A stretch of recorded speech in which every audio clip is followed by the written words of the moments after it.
The ship called Morning Star moved through the empty dark. It was an old cargo ship, small and boxy. Its white paint was scratched and stained. It looked tired, just like the two people inside. Jin Huan sat in the pilot's chair. He was a man in his late 40s. His black hair was cut short with some gray at the sides. His eyes were dark and careful. They always watched for danger. He had been a pilot in the military a long time ago. You could still see it in the straight way he sat, and in the tired lines on his face. War had left its mark on him. Sumin was in the seat next to him. She was a few years younger, with long hair tied back simply. She was looking at a screen showing their ship's status. Many lights were red or yellow. "The life support filter is getting worse," she said, her voice calm. "And we are very low on fuel." Jin Huan just nodded. He did not say anything. He was good at being quiet. Sumin had been a scientist, studying plants and life. But that was before. Now, her hands were more used to fixing broken machines than studying delicate leaves. She and Jin Huan were a team. They took small jobs, carrying things from one place to another. They tried to stay away from busy space lanes and trouble. This part of space was a good place for that. It was quiet and mostly empty, full of rocks and dust. No reason for anyone to come here. It was the perfect place to hide, or to be forgotten. A sharp beeping sound broke the silence. Jin Huan's head turned quickly. His hands moved over the controls. "A signal," he said. "A distress beacon." Sumin looked at her own screen. "It's very weak. Automated. No message, just a ping." She frowned. "It's coming from a large asteroid cluster ahead." Jin Huan's first instinct was to turn away. A distress signal meant problems. Problems meant danger. In his experience, helping others often ended badly. He looked at the fuel gauge. They did not have enough to waste on a wild chase. "It could be a trick," he said, his voice low. "Pirates sometimes use fake beacons." "It could," Sumin agreed. She looked at the data again. "But the signature is for a life pod. A small one. Not a warship." They sat in silence for a moment. The weak, repeating beep was the only sound. It was a cry for help in the vast. Uncaring quiet, Jin Huan saw Sumin's hands resting on her console. She was not pushing him. She never did. But he knew what she was thinking. She was a person who helped. It was her nature. He let out a slow breath. His own rules said to run. But something deeper, something he tried to keep buried, stirred. A memory, old and painful, of being the one who needed help. "We'll take a quick look," he said finally, his voice rough. "One pass. If it smells wrong, we leave." Immediately, Sumin just nodded. Understood. Jin Huan guided the Morning Star toward the source of the signal. The ship moved slowly between the big, rocky asteroids. They were giants of stone and ice, silent and ancient. Soon, they saw it. A small, pod-shaped craft was stuck against a giant rock. It was dark, with a single, flickering light on its side. A long scar was burned across its hull. It was a miracle it was still in one piece. Jin Huan brought the Morning Star close, matching its slow spin. He extended the docking tube. It connected to the pod's airlock with a solid clang. "No atmosphere on the other side," Sumin reported, looking at her screen. "The pod's life support is dead." She picked up a heavy flashlight and a medical kit. "I'm going over." Jin Huan stood up. "We're going over," he corrected her. He took a powerful handgun from a locked case and fastened it to his hip. He saw the look on her face. "Just in case," he said. The airlock door opened with a hiss. The air that came out was cold and smelled of metal and something else. Something stale. They stepped into the dark pod. Jin Huan's flashlight cut through the darkness. The inside of the pod was a mess. Wires hung from the ceiling. Broken containers floated in the zero gravity. It was very cold. Then, the light fell on two figures in the back, strapped into seats. They were not human. Sumin caught her breath. They were tall and thin, with long limbs. Their skin had a soft, grayish tone. They had large, dark eyes, wide with fear and exhaustion. The smaller one, a child, hid its face against the larger one. They were wrapped in simple, silvery cloth that was torn in places. Kthar? Sumin whispered. Jinhuan's hand moved closer to his gun. The Kthar were a peaceful species, known as artists and singers. They were not fighters, but they were also refugees. A powerful empire, the Tergaxians, was destroying their worlds. Helping them was like painting a target on your back. The adult Kthar slowly raised an empty hand. It was a universal sign for, I mean no harm. Its large eyes looked from Jinhuan's hard face to Sumin's softer one. At it spoke. Its voice a strange and beautiful sound, like wind chimes. The words were in Galactic common, slow and careful. Please, it chimed. Do not be afraid. We are lost. The child peeked out from behind its mother's arm. Its eyes were huge, luminous pools of fear. Sumin took a slow step forward, putting her medical kit down to show her hands were empty. My name is Sumin. This is Jinhuan. You are safe now. The Kthar mother seemed to relax a little. She gently touched her child's head. I am Alara. This is my son, Liko. She looked around the dead pod, her sadness filling the cold space. Our ship was running from the Tergaxians. They found us. We were in the escape pod for, I do not know how long. Jinhuan stayed where he was, his face like stone. His mind was racing. This was worse than pirates. The Tergaxians showed no mercy. They would hunt down anyone who helped their enemies. The Morning Star was slow. They had no weapons to speak of. This was a death sentence. Alara turned her large, sad eyes to Jinhuan. He was clearly the one in charge. Her voice was soft, full of a hope that was almost gone. Can you take us to the colony? She asked. The words hung in the cold air. The human colony on New Promise. We have heard. It is a safe place. We have nowhere else to go. Jinhuan looked at her. He saw the desperation of a mother trying to save her child. He saw the dirt on her clothes, the exhaustion in her posture. He saw the boy, Liko, who was so small and scared. And in that moment, Jinhuan was not in the broken pod. He was somewhere else years ago in the smoke and ruin of a different war. He saw a different child, in a broken city, looking at him with the same eyes. He saw himself, too late, unable to help. The memory was a sharp pain in his chest. He closed his eyes for a second. When he opened them, he looked at Alara. The veteran in him screamed to say no. To leave them, it was the only smart choice. But the man who remembered that other child, the one he failed, he was the one who spoke. He did not say yes. Not yet.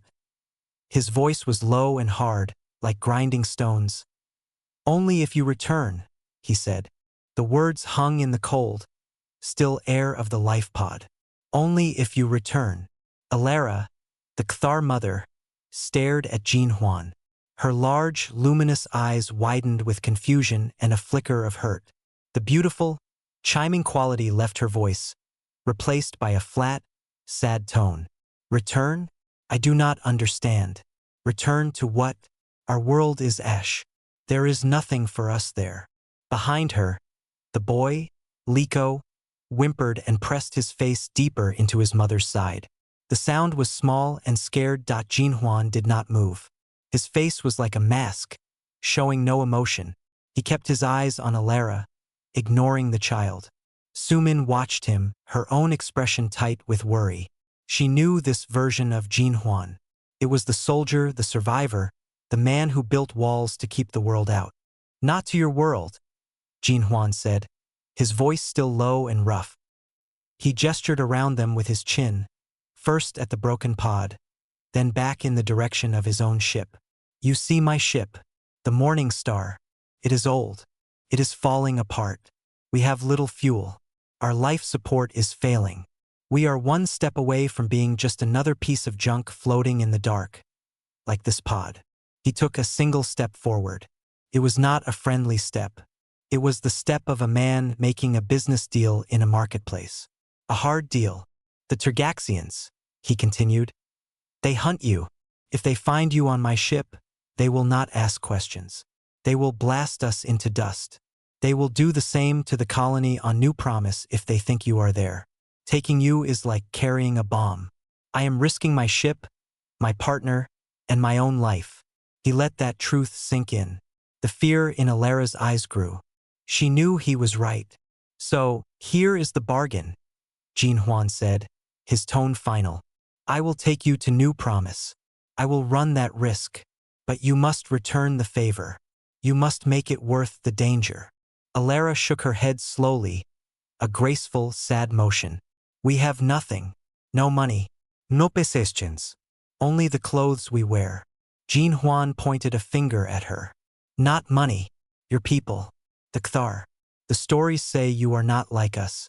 You are not engineers of metal and wire. You are masters of life. You grow things.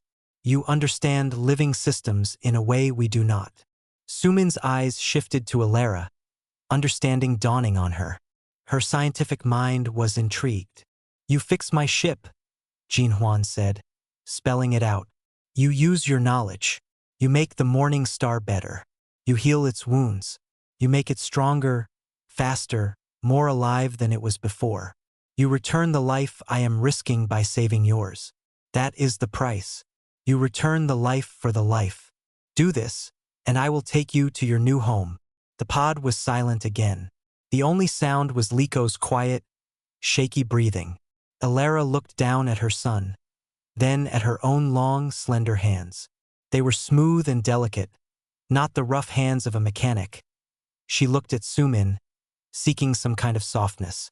Sumin gave her a small, sympathetic look, but she did not speak. This was Jean Juan's decision. Finally, Alara looked back at Jean Juan. The sadness was still there, but now it was mixed with a new resolve. She was a mother. Her child's survival was everything. I am not a master, she said softly. I am a weaver of light songs, but I know the ways of the weave, the living craft. She paused, gathering her thoughts. Our ships, they are grown, not built. They can heal from small injuries. I can try to share this with your ship. But it is a slow process. It will take time. Jean Juan studied her face. He was looking for a lie. He saw only fear and honesty and desperation. He gave a single, sharp nod. Trying is enough, but the work starts now. We do not have much time. He turned and moved back toward the airlock connecting to the Morning Star. Sumin, get them settled in the spare storage room. Secure any loose items for acceleration. We are leaving this sector immediately. Sumin stepped forward, her manner much gentler. Come with me, she said to Alara. It's okay. Let's get you both somewhere warm. Alara slowly stood up, her legs seeming unsteady. She held Liko's hand tightly. The boy was still terrified, his large eyes fixed on Jean Juan's retreating back. As Jean Juan disappeared into the Morning Star, Liko flinched, as if expecting the man to turn around and shout at them. Sumin led them through the airlock. The difference was immediate. The Morning Star was worn and dated, but it was warm and filled with air that did not smell of death. The lights were steadied as Jean Juan was already in the pilot's chair, his hands flying across the controls. The docking tube retracted. With a low rumble, the ship's engines fired, pushing them away from the dead life pod and the lonely asteroid. The force of the movement made Alara and Liko stumble. Sumin steadied them. It's all right, just the engines. You'll get used to it. She took them to a small, bare room that held a few storage containers. It was not comfortable, but it was safe. You can stay here for now, Sumin said. I will get you some food and water. As Sumin left, Alara sat on the floor, pulling Liko onto her lap. She began to hum a soft, melodic tune. It was a Kthar lullaby, a song of safe forests and gentle stars. The sound was incredibly beautiful, a stark contrast to the grim hum of the human ship. On the bridge, Jean Juan heard the faint, chiming music through the ship's internal sensors. He frowned and turned the volume down. He did not want music. He wanted silence, so he could listen for danger. He plotted a course through the most empty and unused space lanes. It would be a longer trip, but a safer one. He hoped. He looked at the star chart, at the long, lonely path ahead. He had made his choice. He had taken on a great risk. But he had also gotten something he needed. It was a transaction. A life for a life. He repeated that to himself. It was a transaction. Nothing more. He was not a hero. He was just a man trying to fix his ship and survive. But as the faint echo of the lullaby still tickled the edge of his hearing, he found it hard to believe his own words. The journey began in silence. The morning star flew through the deep black, a small speck of light and life in an ocean of nothing. Inside, the silence was heavy and uncomfortable. Jean Huan was a statue in the pilot's chair. He rarely moved except to check the navigation computer or run a sensor sweep. His eyes were always watching the screens, looking for the blip of a Tergaxian warship that would mean the end for all of them. He spoke only when necessary, his words short and direct.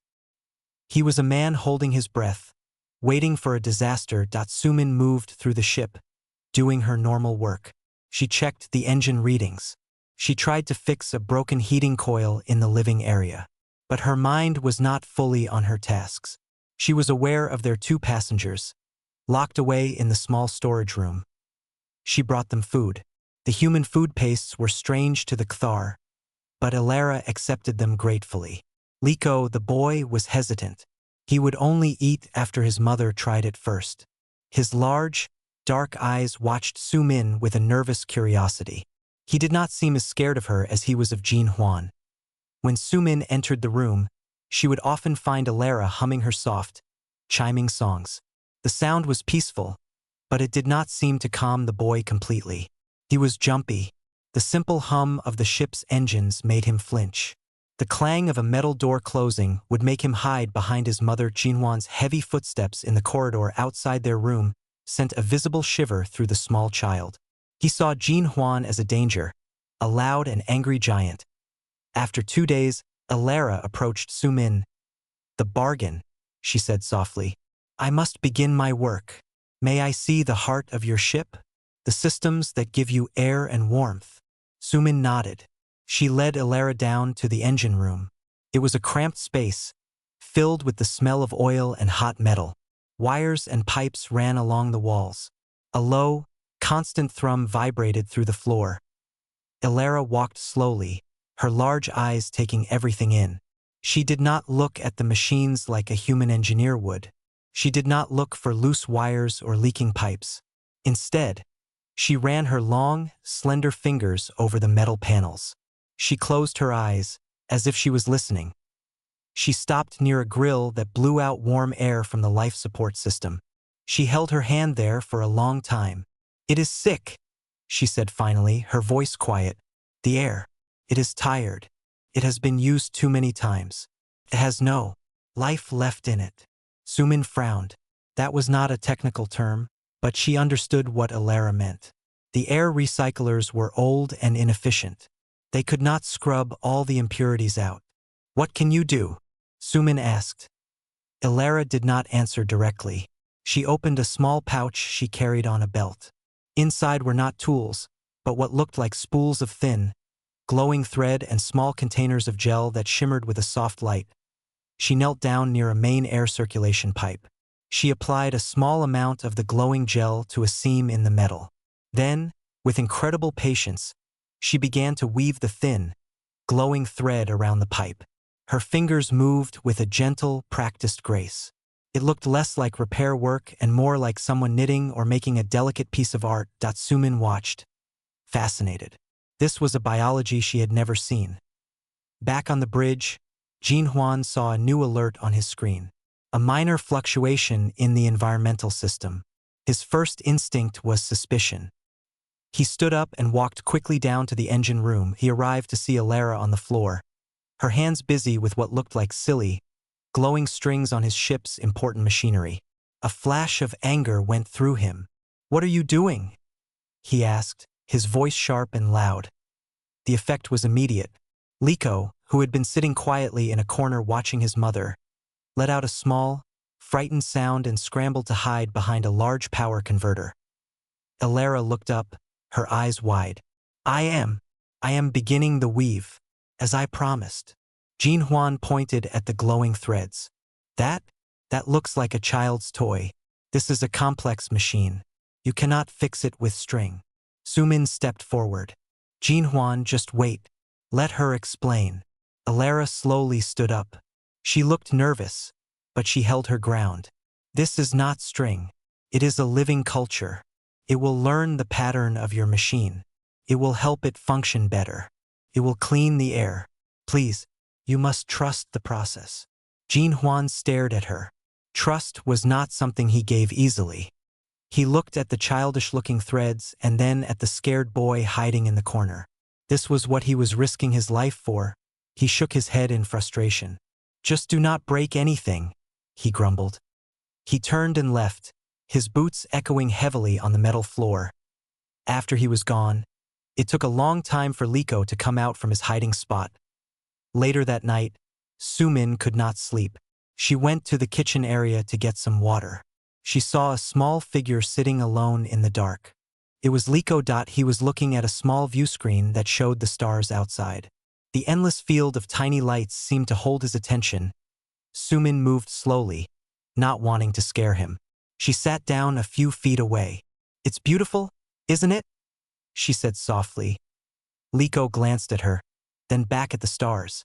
He gave a tiny, almost invisible nod. Sometimes, Sumin said, when I cannot sleep, I look at the stars too. They make my problems feel very small. Liko was quiet for a moment. Then, in a voice so soft it was almost a whisper, he spoke a single word in Galactic Common. Safe. Sumin felt her heart ache. The child was asking if the stars were safe. No, she said honestly. Not always. But right here, right now, you are safe. We will make sure of it. Liko looked at her again. This time, he held her gaze for a few seconds. It was a small step, a tiny crack in the wall of his fear. Meanwhile, Alara worked deep into the night. The glowing threads she had placed seemed to have faded, almost as if they were soaking into the metal. The air in the engine room felt different. It was subtle, but Sumin noticed it when she went to check on her. The stale, metallic smell was gone. The air felt fresher, easier to breathe. The repair, the weave, was beginning. It was a quiet, organic process, happening in the dark corners of the ship. A small piece of Kthar life was taking root in the cold human metal. And in the quiet of the night, a small piece of trust was beginning to grow between a scared alien boy and a kind human woman. A change came over the Morning Star. It did not happen all at once. It was slow and quiet, like a plant growing in the dark. The first thing Sumin noticed was the air. For years, the air on the ship had a constant, faint smell. It was a mix of recycled oxygen, machine oil, and old metal. It was the smell of a place that was closed up for too long. It was the smell of being tired. Now that smell was gone. Sumin woke up one morning and took a deep breath. The air was clean. It smelled like the air after a rain, fresh and light. She walked to the engine room. The change was strongest there. The usual hot, oily smell had vanished. It was replaced by a clean, earthy scent. She found Alara there, already working. The Kthar woman was applying her glowing gel to a damaged section of wiring. Her movements were calm and sure. The air, Sumin said. It's different. Alara looked up and gave a small, chiming sound that was her version of a smile. The weave is breathing. It is cleaning the air for you, making it new again. Jean Huan noticed it too. He did not say anything at first. He just sat in his chair and breathed. The constant, low-grade headache he always had from the stale air seemed to fade. The ship felt less like a metal box and more like a place. A living space. He did not thank Alara. He saw it only as her keeping the bargain. But he could not ignore the change. His ship, his tired old ship, was feeling better. The next change was the sound. The Morning Star was a noisy place. There was always the hum of the engines, the rattle of a loose panel, the whine of a struggling pump. It was the sound of a ship that was old and worn out. Now, the noises became quieter. The constant hum of the engine became a softer, smoother purr. The annoying rattle from the ventilation system just stopped one day. The ship was becoming quieter, more peaceful. Jean Huan ran a systems check. The energy efficiency was up by 5%. The life support systems were operating with a stability he had not seen in years. Alara's childish strings were working. They were healing his ship. This created a strange new problem for Jinhuan. He was used to fighting his ship. He was used to the noise and the smells and the constant little breakdowns. It was a battle and he knew how to fight it. Now the battle was easing. The silence in the ship felt loud to him. It left room for other things. It left room for thoughts he did not want to think. One evening, he was in the kitchen area getting a drink. He turned and saw Liko standing in the doorway. The boy froze, his eyes wide with fear. He was like a small animal ready to run. Jinhuan looked at him. He saw the fear and it bothered him. He was not a monster. He had saved them, hadn't he? But he knew why the boy was scared. He was loud. He was gruff. He was a soldier. He did not know what to say.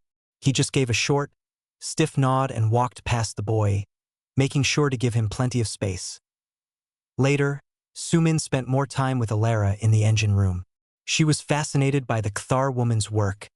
How does it work? Sumin asked one day, watching Alara weave a faintly glowing pattern over a water recycler. Alara thought for a moment. Your machines, they are like a drawing. They are fixed. If a line breaks, the drawing is broken. You must draw the line again. She touched the glowing threads. The weave is alive. It is like a plant. If you cut a leaf, the plant grows a new one. The weave learns the shape of your machine. It then helps the machine be its best shape. It is a partner, not a part. Sumin understood. It was a symbiotic relationship. The weave helped the ship, and the ship gave the weave a place to live. It was a beautiful idea. Your people, Sumin said. You could have been great warriors with technology like this. You could have fought the Tergaxians. Alara's large eyes grew sad. She stopped her work. To fight is to become like them. To hurt, to destroy. That changes you. It makes your soul dark and heavy. She placed a hand on the ship's wall. We chose a different war. We chose to remember. Our songs, our stories, our way of life. That is our resistance. We carry our home inside us. They can burn our forests, but they cannot burn our memories. It is a quieter war, but no less important. She looked directly at Sumin. You carry your war with you still, both of you, in your eyes, in the way you move. It is a heavy burden, heavier than you know. Sumin was quiet. Alara was right. The war had taken her old life. It had taken Jinhuan's peace. They were both still carrying it. That night, Jinhuan could not sleep. He walked through the quiet ship. The soft, clean air and the peaceful hum were a constant reminder of Alara's work. He ended up in the engine room. He placed his hand on the main power conduit where Alara had first started her weave. The metal was warm, but not from heat. It felt like the warm skin of a living thing. He could almost feel a gentle, pulsing energy under his fingers that he thought about what Alara was doing. She was not just fixing his ship. She was giving it life. She was returning what had been worn away by years of struggle. And he thought about her words, which Sumin had told him.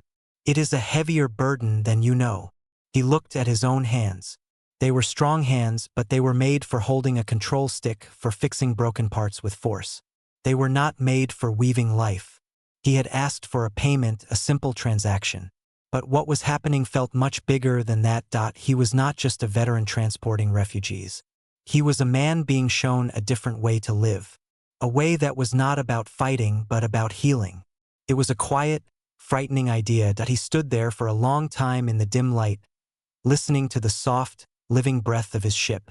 For the first time in many years, the silence inside him did not feel so empty. The peace could not last. Jinhuan had always known it. He felt it in his bones, a constant, low-level dread. The universe was not a kind place.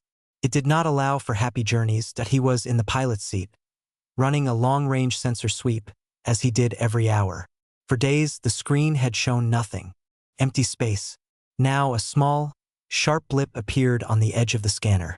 It was far away, but it was moving fast. And it was heading right for them. His body went stiff. His soldier's instincts took over completely.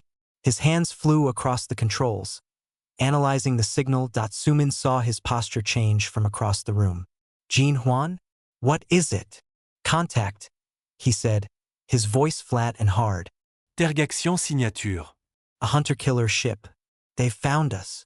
The words hung in the clean, quiet air like a poison. Sumin's face went pale. Alara, who had just entered the bridge to bring them some water, froze. The cup she was holding slipped from her fingers and clattered to the floor. Liko, who was with her, let out a frightened chirp and clutched her leg. How? Sumin asked, her voice a whisper. The weave, Jinhuan said, his eyes never leaving the screen. It must be giving off a new energy signature. Something their scanners can see. They were probably searching this whole sector. He turned to look at Alara. There was no anger in his eyes. Only a cold, grim acceptance. He had known the risk. Get to the storage room. Strap in. Now. Alara did not move. Her large eyes were full of a terrible guilt. I am sorry. I am so sorry. Now. Jinhuan roared. The sound broke her from her trance. She grabbed Liko and ran. Jinhuan's hands were a blur. He slammed the engines to full power. The ship shuddered as it accelerated. He changed course, veering away from their planned route and toward a nearby nebula. It was a dangerous cloud of gas and dust. It could hide them, or it could tear the ship apart. Evasive pattern delta, he barked at Sumin. She slid into the co-pilot's seat, her hands steady on her own console. The Tergaxian ship was much faster. It grew larger on the screen with terrifying speed. It was an ugly, angular thing, built only for destruction. A warning alarm blared through the ship. The Tergaxian ship had a weapons lock. Brace for impact! Jinhuan yelled. A bolt of green plasma shot from the hunter-killer. It was too fast to dodge. It slammed into the port side of the Morning Star.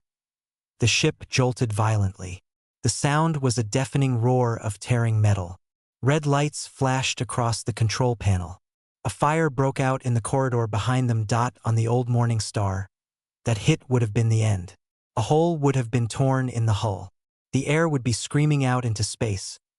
But it did not happen. Sumin stared at her damaged control screen, her mouth open in shock. Jinhuan. The hull? It's sealing itself. Where the plasma had hit, the metal was glowing red hot. But across the glowing wound, a network of faint, greenish light was spreading. It was the weave. It moved like living ivy, knitting the torn metal back together. It was forming a tough, organic seal over the hole. The air pressure stabilized. Jinhuan felt it too. The ship responded to his commands. It was wounded, but it was still flying. It was still fighting. It was more than his old ship could have ever done. Alara's work, Sumin said, her voice filled with awe. The ship is healing itself. There was no time to celebrate. The Tergaxian ship fired again. This time, Jinhuan was ready. He pushed the controls, and the Morning Star moved with a speed and grace he did not know it possessed. It rolled and dipped, the plasma bolt shooting past them harmlessly. The ship was lighter. It was more responsive. It was as if the weave was not just repairing the ship, but helping it fly. It was anticipating his commands. Hold on! He shouted. He flew straight into the nebula. The world outside the view screen turned into a swirling mix of purple and blue gas. The sensor screens filled with static. It was like flying blind through a storm. The Tergaxian ship followed them in, but it was bigger and less agile. In the clear space, its speed was an advantage. Here, in the chaotic nebula, it was a problem. Jinhuan used the Morning Star's new agility. He flew between giant, glowing dust clouds. He used the nebula's own energy discharges to mask their engine signature. It was a deadly game of hide and seek. The Tergaxian ship fired wildly, its shots disappearing into the colorful gas. Jinhuan pushed his ship harder, deeper into the chaos. He relied on his instincts and on the new, living feel of the ship in his hands. It was like the Morning Star was a part of him now. For what felt like an eternity, they weaved and dodged through the storm. Then, the Tergaxian ship's signal on the scanner began to fade. It was lost in the nebula, its systems confused by the interference. Jinhuan did not stop.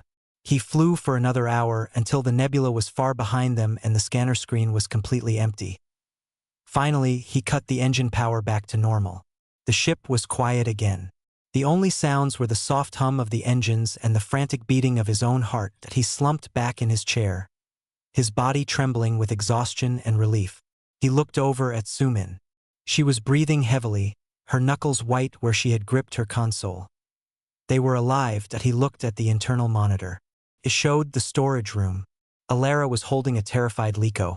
Her head bowed as if in prayer. Jinhuan looked from them to the view screen showing the empty, safe space ahead, and then to the ship around him. This ship that had fought with him. This ship that had healed itself. He had saved them. But they, and the living ship they had created together, had saved him too. The transaction was over. This was something else entirely. The blue and green marble of New Promise grew larger in the view screen. It was a beautiful world, full of clouds and wide oceans. It was a picture of peace. Jinhuan brought the morning star into a smooth, high orbit. The ship hummed softly around him, a healthy, living sound. The journey was over. They were safe. Sumin stood up from her chair and let out a long, slow breath. She looked at Jinhuan. He was not starting the landing sequence. He was just sitting there, looking at the planet below. "I will prepare the shuttle," Sumin said softly. Jinhuan gave a small nod, but still did not move. Sumin went down to the storage room. Alara and Liko were already standing, their few belongings gathered. Alara's face was a mix of hope and a deep, sad gratitude. Liko stood close to his mother, but he was not hiding. He looked at Sumin with his big, dark eyes, and for the first time, there was no fear in them. There was only a quiet curiosity. "It is time," Sumin said, smiling at them. "We're here." She led them toward the ship, small shuttle bay. As they walked through the corridors, Alara ran her fingers gently along the wall. She was saying a silent goodbye to the ship she had helped heal. They reached the shuttle bay door. Jinhuan was waiting for them there. He had left the bridge. He stood straight, his face more relaxed than they had ever seen it. Alara stopped in front of him. She bowed her head in a graceful Kthar gesture of deep respect. "Thank you, Jinhuan. You have given us a future." Her voice chimed with true emotion. "We will never forget you." Jinhuan did not speak right away. He looked at Alara, then his eyes moved down to Liko. The boy looked back at him. He was not scared. He was just watching. Jinhuan slowly knelt down. It was a careful movement so he would not seem too big. He was now at eye level with the little boy. "You be brave for your mother," Jinhuan said, his voice low but gentle. It was not an order. It was a request, a wish. Liko looked at him for a moment. Then, he gave a small, serious nod. Jinhuan stood up and faced Alara again. "The bargain is complete," he said. "You fixed my ship. You more than returned the favor." He gestured to the planet on the view screen behind him. "The colony is yours. You will be safe there. You can build a new home." Alara took a small step forward. She placed one of her long, slender hands on his arm. It was a warm, firm touch. It was a gesture of family. "The weave is part of the ship now," she said. "It is alive. It will grow with you. It will remember you. It will keep you safe." She looked deep into his eyes. "And so will we. In here." She touched her chest, over her heart. Then she turned and, holding Liko's hand, she walked with Sumin into the shuttle bay. The door closed behind them with a soft hiss. Jinhuan was alone in the corridor. He could hear the low rumble as the shuttle detached and began its journey down to the planet's surface. He stood there for a long time just listening to the silence. After a while, he walked back to the bridge. He sat in the pilot's chair. The blue planet hung in the blackness outside. It was a new beginning for Alara and Liko, but for him, it felt like an ending. Sumin came back to the bridge an hour later. The shuttle had returned and was secured. She sat down in the co-pilot's seat. "They made it down safely," she said. "The colony authorities were confused, but they accepted them. They will be okay." Jinhuan just nodded, his eyes still on the planet. "What do we do now?" Sumin asked. Jinhuan finally turned to look at her. He looked around the bridge. The air was clean and fresh. The console lights glowed steadily. The ship hummed with a quiet, strong power. It was no longer a rusty old cargo ship. It was something new, something alive. Elara had not just fixed the broken parts. She had returned the life that years of war and running had worn away. She had given him back a home. He reached out and placed his hand flat on the control panel. The metal was warm under his touch. He could almost feel a gentle, answering pulse. The sad alien mother's request had not just been for a ride. It had been a question. Did he still have compassion? Was there still a home for someone lost in the dark? And his answer, only if you return, had not just been a demand for payment. It had been his own question. Could he find a way back? Back to a life that was about more than just survival. He looked at Sumin, and he gave a small, real smile. It was a rare thing. Now, he said, his hand still on the living metal of his ship, we go home. He turned the morning star away from the beautiful blue planet. He pointed its nose toward the stars. The engines powered up, not with a roar, but with a confident, living purr. The ship moved forward, not as a piece of junk, but as a promise. It carried them away from the past, into the wide, open future. They were not just surviving anymore. They were going home.